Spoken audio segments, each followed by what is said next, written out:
Bon, nous avons accueilli la nouvelle avec beaucoup de philosophie. Parce qu'en fait, ce n'était pas elle seule qui faisait le bac. Il y en a d'autres. Certains ont réussi, d'autres n'ont pas réussi. Mais c'est le fait de Dieu. Mais à côté de ça, nous l'avons accueilli avec beaucoup de joie. Tout en sachant qu'avec les résultats qu'elle avait, donc on s'attendait à un résultat semblable, mais pas tellement ce résultat-là. Donc quand les résultats sont sortis, vraiment, tout le monde a été vraiment content. Le conseil, c'était de se comporter comme quelqu'un qui fait son devoir, pour ne pas avoir beaucoup de pression, parce que souvent la pression joue sur le résultat de l'élève. Donc si l'élève parvient à surmonter cette pression-là, donc facilement avec le niveau qu'il a, il doit pouvoir avoir les mêmes résultats qu'il a au niveau de l'école. Donc c'était d'aborder les sujets avec beaucoup de diplomatie. Ne pas avoir de pression, surtout éviter la pression, le stress. Et je pense que quand elle est revenue des examens, à chaque fois, donc, on sentait que cette pression-là a été surmontée. Ma première réaction à chaud, c'était d'abord un sentiment de satisfaction, de fierté et de gaieté à son endroit, mais aussi à l'endroit de ses professeurs encadreurs, tous ses professeurs, ses enseignants, je dirais, son établissement, du préscolaire au secondaire en passant par le moyen. Ce que j'ai à lui dire, c'est tout simplement de redoubler d'efforts, de s'armer encore de courage, de faire de son mieux pour améliorer cette capacité de résilience qu'elle a, pour surmonter les obstacles, parce que ce n'était pas évident. Et ce n'est pas facile aussi. Elle a toujours été une fille de défi. Elle a toujours refusé les échecs depuis le bas âge, en commençant par son cursus élémentaire. Elle est née donc en 2005. Quand elle faisait la moyenne section, elle m'a dit que je vais aller au CI. Je lui ai dit que tu n'as pas l'âge. Elle a forcé, elle a dit que je vais aller au CI. Et quand nous sommes arrivés à l'école, le directeur m'a dit, mais madame, celle-là, elle est trop petite. Est-ce qu'elle sait parler même? De là où elle était, elle a dit au maître que oui, je sais parler. Et là, le maître a dit, nous sommes obligés de la prendre, on va essayer. Pour dire donc... ça a toujours été son objectif de faire le maximum, de se donner à fond. Et la condition première du directeur de cet établissement, c'était qu'elle fasse un bon résultat au premier trimestre. Et Dieu merci, cette année-là, à la première composition en classe de CI, elle était sortie première de sa classe, donc on n'avait plus le choix. On était obligé de la laisser passer et c'est comme ça qu'elle a continué ses études jusqu'à maintenant. Et elle s'est toujours battue pour être première de sa classe jusque-là. Donc, quelque part, nous ne sommes pas surprises par ses résultats. Et elle a toujours cru en elle. Elle a toujours cru en elle. Elle s'est toujours dit que je refuse que les garçons soient devant moi. Je vais devancer toujours les garçons. Donc, c'est une fierté. C'est également un honneur pour nous, ses parents, mais aussi pour toute la région naturelle de la Casamance, pour l'Académie de Ziguinchor, pour les autres élèves.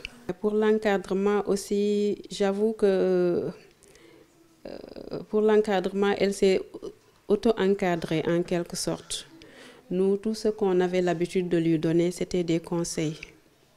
Des conseils, mais à chaque fois, c'est elle, au début de l'année, qui fait son emploi du temps maison. Elle fait son emploi du temps, elle vient, elle me propose, elle me dit, voilà comment je vais faire mon emploi du temps pour cette année. Le bac, c'est un examen avec plein de surprises. C'est vrai, c'était mon objectif. Je m'étais dit que je devais décrocher cette mention. J'ai beaucoup travaillé pour ce résultat. Après, quand je l'ai appris, c'était pas trop une surprise, je peux dire. Mais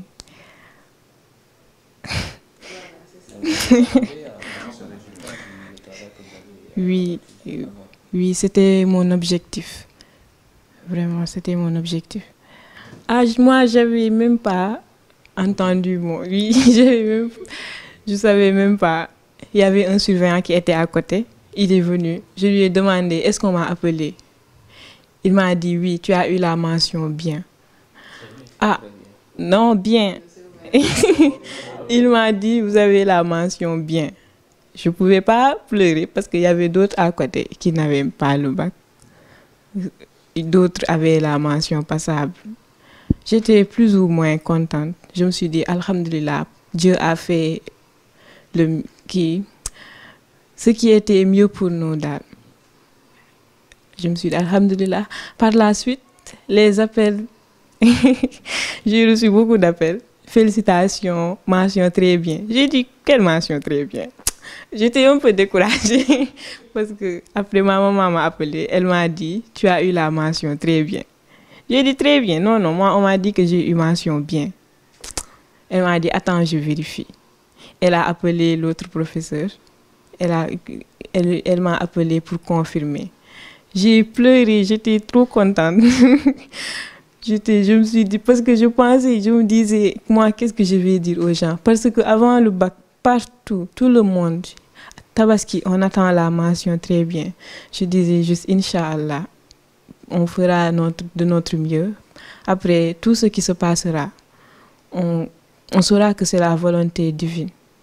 Mes parents, parce que je me suis dit qu'ils allaient tellement être contents. Moi-même, j'étais trop contente parce que en ce moment, j'étais animée d'un sentiment de joie, de fierté, mais aussi de devoir accompli. Parce qu'il y avait l'espoir qui pesait sur moi.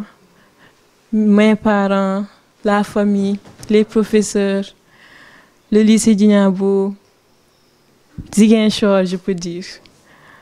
Je me disais que je pouvais le faire. Et finalement, je l'ai fait. J'ai félicité ceux qui ont réussi avec mention ou pas. Je les ai félicités tous. Je suis trop contente pour eux. Les autres qui n'ont pas réussi, je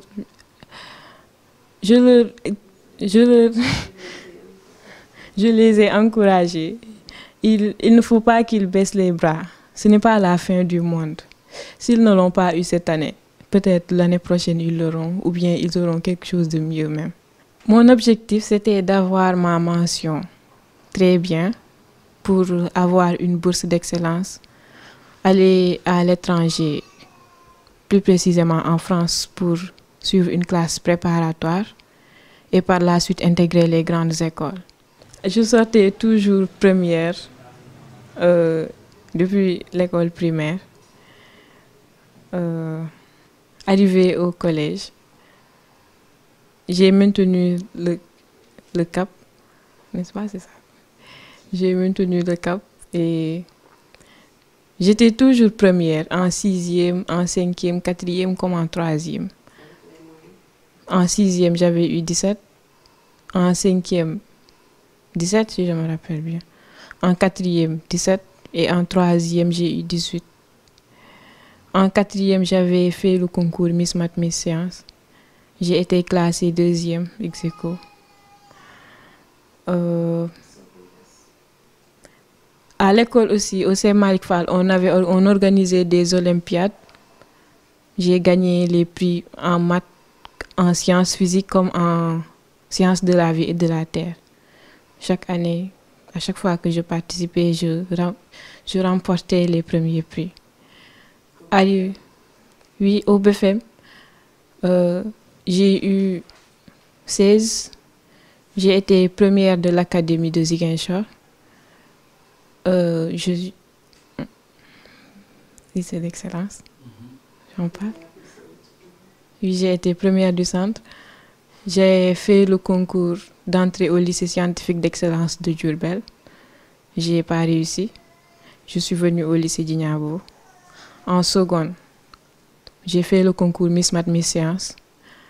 J'ai été première, je devais aller représenter l'académie au niveau national, mais avec la pandémie du Covid, ça n'a pas été organisé. Donc, j'ai choisi de faire la première S1. En seconde, j'ai eu 18. J'ai choisi de faire la première S1. J'ai eu 16 comme moyenne semestrielle, moyenne annuelle. En terminale S1, j'ai eu 17. Et au bac, j'ai eu 17 aussi. J'ai été première du centre avec une mention très bien. Je n'ai pas dit aux gens qu'il faut y croire. Il ne faut pas penser que c'est seulement les garçons qui doivent...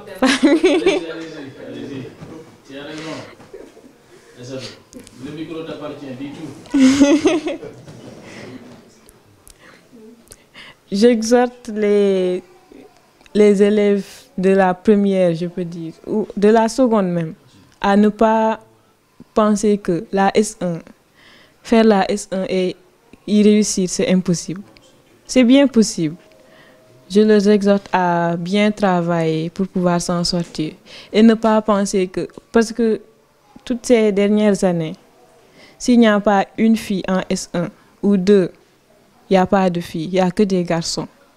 Il ne doit pas y avoir de distinction de race ni de sexe dans les séries scientifiques, en S1 comme en S2.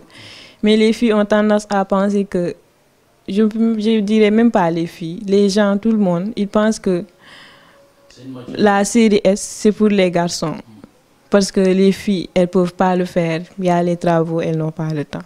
Il suffit juste de s'organiser pour pouvoir rallier les deux. D'y croire aussi. Dire qu'on peut le faire et on le fera, Inch'Allah.